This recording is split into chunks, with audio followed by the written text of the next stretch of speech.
It was a dark night in the realm of the gods, and in the skies of Olympus, the stars twinkled, as if they sensed the grim fate that was approaching. The great Titan Cronos, fearful of an ancient prophecy that foretold that one of his children would dethrone him, had begun devouring his own descendants as soon as they were born. Hestia, Demeter, Hera, Hades, and Poseidon fell victim to their father's insatiable hunger, but Zeus was destined to be the exception. Rhea, Cronos' wife, desperate to save her youngest son, took him in her arms for the last time, feeling the weight of sorrow overwhelm her. She knew she had to deliver him to the nymphs who inhabited the most remote corners of the island of Crete. There, her son would find protection and refuge, far from the relentless wrath of Cronos. The nymphs, magical and wise beings, welcomed little Zeus with immense tenderness, caring for him as if he were their own child.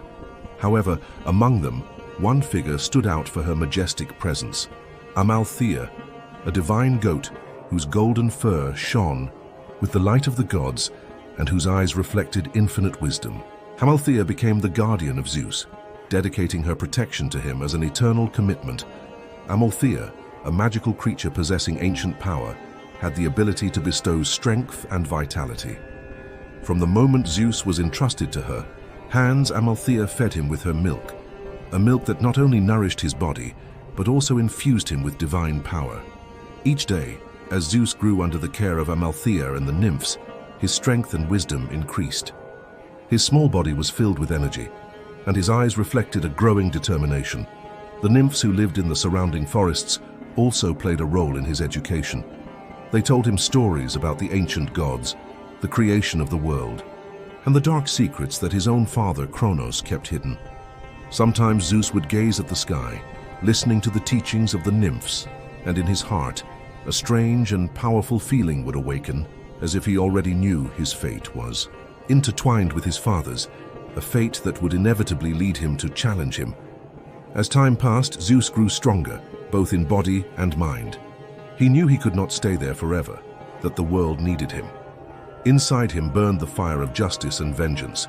He knew his father had to be overthrown, and that he was the one chosen to do it.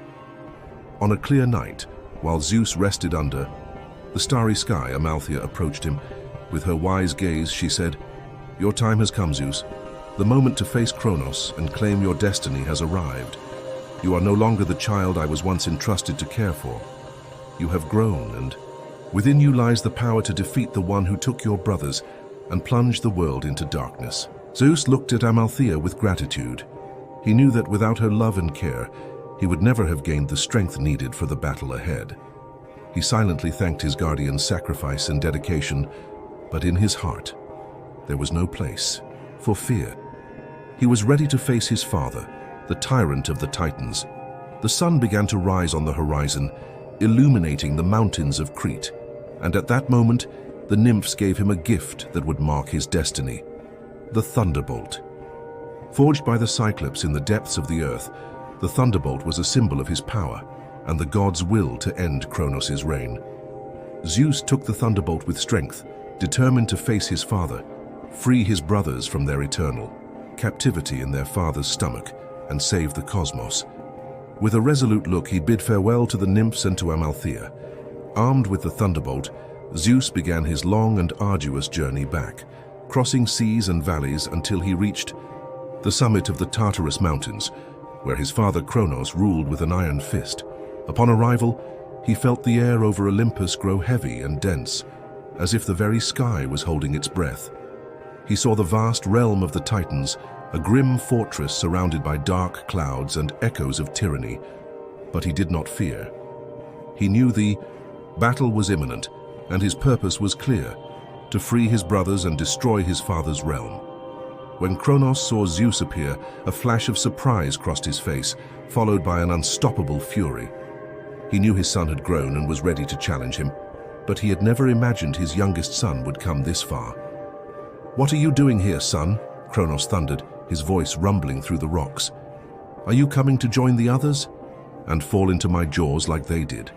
You are nothing but a child who still doesn't understand the magnitude of the power I hold." But Zeus, with his determined gaze, calmly replied, "I am no child, father. I have grown, and it is time for you to pay for what you have done. Today, the cycle of darkness you have imposed comes to an end. With a deafening roar, Cronos attacked, unleashing his titanic power. The earth trembled beneath his feet, and the mountains split in two. But Zeus, armed with the Cyclops' thunderbolt, faced his father with a strength and skill never seen before. The clash of their powers set the air on fire. Cronos, as strong as he was, could not match the divine powers Zeus had acquired, and for the first time in his existence, the Titan felt fear. But it was not ordinary fear. It was the fear of losing what he had built over millennia. Zeus, with an unwavering look, raised the thunderbolt and saw Cronos stagger, weakened by his son's power. At that moment, Zeus released one final bolt which pierced the Titan, and inside him Zeus's brothers, Hestia, Demeter, Hera, Hades, and Poseidon, were finally freed from the prison where Cronos had kept them. Cronos had been defeated, and the realm of the Titans began to crumble. Zeus, seeing his brothers finally freed, embraced them tightly, feeling the weight of years of suffering lift from his shoulders. Together, they decided that the world could no longer be ruled by the chaos and tyranny of their father. It was time to divide the cosmos. Zeus, with his renewed power, claimed the sky and the throne of the gods, ruling over the Olympian gods, the heavens, the lightning, and the thunder. He became the god of justice, law, and cosmic order, establishing his sovereignty over the sky and divine justice. Poseidon, his hot-tempered and strong brother, was given dominion over the oceans, seas, rivers, and earthquakes.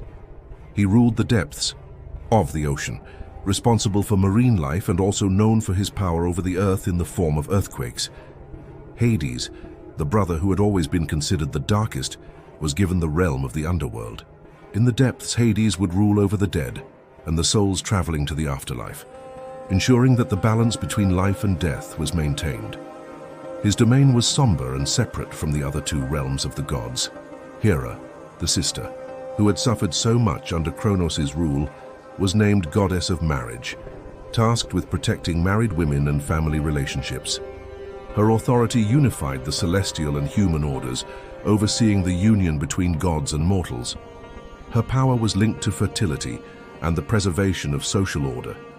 Demeter was given dominion over agriculture and fertile land, ensuring that the physical world would flourish and that life on Earth would be possible, being responsible for abundance and the changing of the seasons. Finally, Hestia, who was named Goddess of the Home and Family Life, watched over the well-being of homes and cities.